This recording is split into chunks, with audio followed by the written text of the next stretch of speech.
Hi, Blastpop here. Today I'm taking a look at the Battle of Fismes, Fizzes, or Fismes. I'm not really sure of the pronunciation. It's French, and that's an area in my wargaming repertoire which I am less than stellar. In any case, this is part of the Napoleonic series that Kevin Zucker and his company, OSG, has been publishing the last several years. They are essentially battle games in a box that can be connected into a series of battles into a campaign game. So it's one of those game series where there's a lot in the box and a lot to do. And while kind of expensive, they are truly a great value for what you get. Both in terms of components and as well as the amount of different and varying gameplay. Each of the major campaigns in Napoleon's wars are pretty much scoped out to have a box set, if not more, covering the various battles in the various campaigns. Now, this is a introductory game that is connected to Napoleonic retreats, but this is a hypothetical battle that might have happened. So what's interesting about this is it's a game on a battle. It's introductory that never happened, but might have happened. And you don't see too many alternate history sort of Napoleonic battle games. But it does take advantage of the fact that it already has a map that's already been designed, first of all. It comes with counters that come, I believe, from the box game of Napoleon Retreats. And it allows the player to see if the game system is something he likes and might want to continue and learn more about and try some other games in the series. Myself, I have the Napoleon against Russia, and if you look at my earlier videos, I did a video on that. Having been involved with that game for a while, I wanted something a little bit different, but right now, I didn't want to invest in a more expensive box set. And at the same time, I wanted to try something that looked like it would be fun and interesting to play. So I ordered this and received it in a couple of days. Very good service on the part of OSG.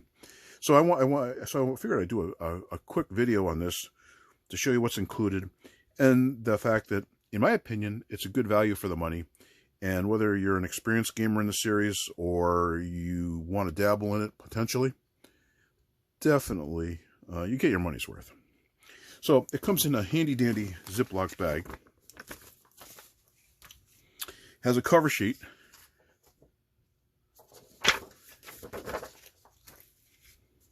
Some ad copy for one of the games coming up in the series. And a little bit of history. Now, what you have to do, they give you most of what you need to play. But Kevin Zucker writes a note here saying that you can go to his website for his company and download some of the things you need to be able to play it. And then he gives you some what you can leave out in the rules to get used to the game, like leaving out hidden forces and vedettes. And then talks about the various games in the series and so on. So that's rather nice. And I got a really recent edition of this, apparently, because this is dated April 22nd, 2021, and this video was recorded on May 1st, 2021. Also included is the latest version of the standard rules. Now, I had just downloaded the exact same set to get my Napoleon in Russia against Russia game up to date. So I'm very happy. This is, as far as I can tell, as of the date of this recording, the most current version of the standard rules. Now, the standard rules comes in at about, looks like 24 pages. Now, that includes the covers, front and back covers, is color. Now, this, if you're all familiar with it, is this system, to my mind, whether it's intentionally or not, is actually a derivative of Napoleon's Last Battles from SPI.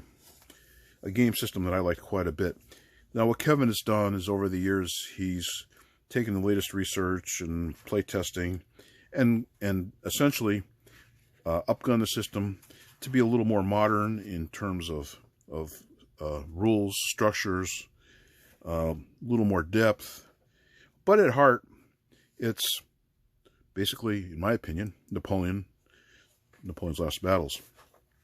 And it can be played much the same way in terms of the simplicity and without using the vedettes and so on.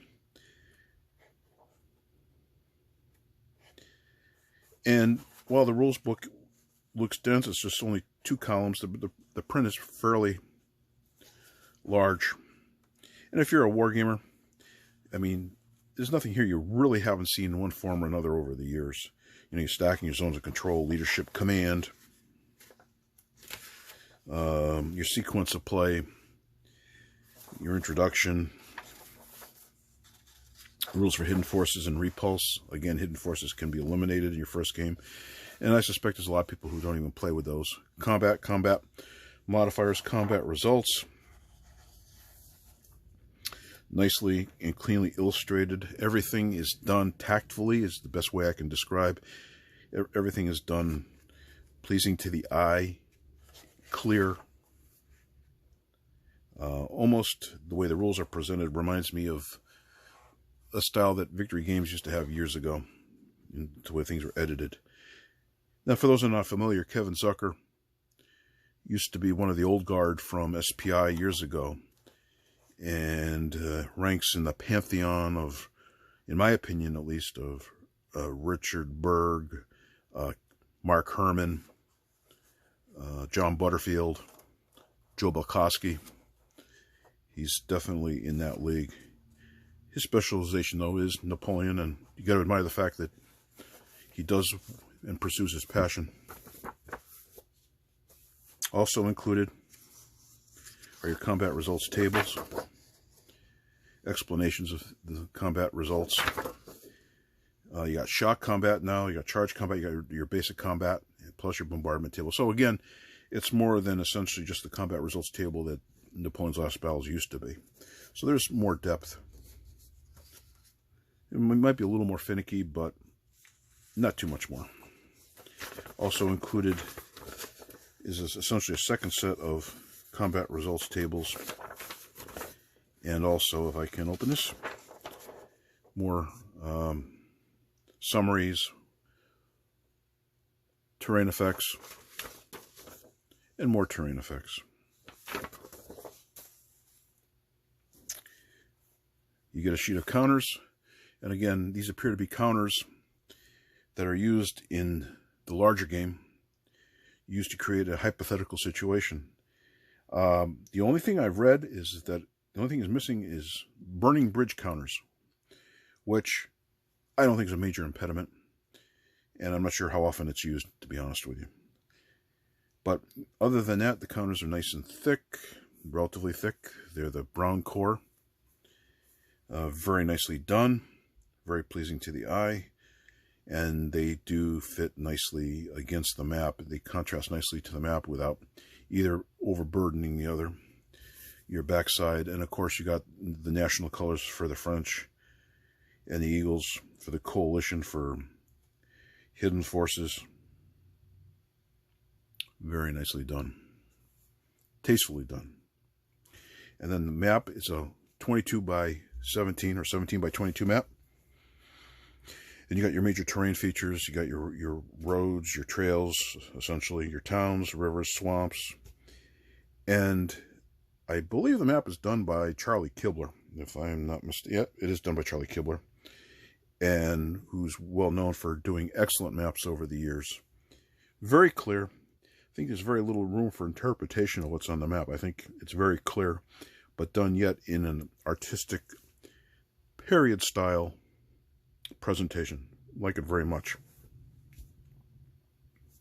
So, and so you can see that the counters are 1/2 inch, and they should fit nicely on the map, and will stand out against the subdued looking map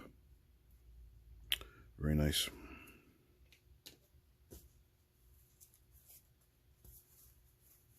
So, for around $20,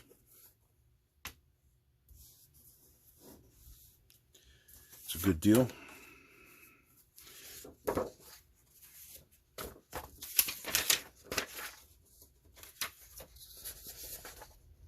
Enough to cut your teeth and see whether you like it or not. Anyway, this has been Blastpop. Please comment, like, and subscribe. Bye.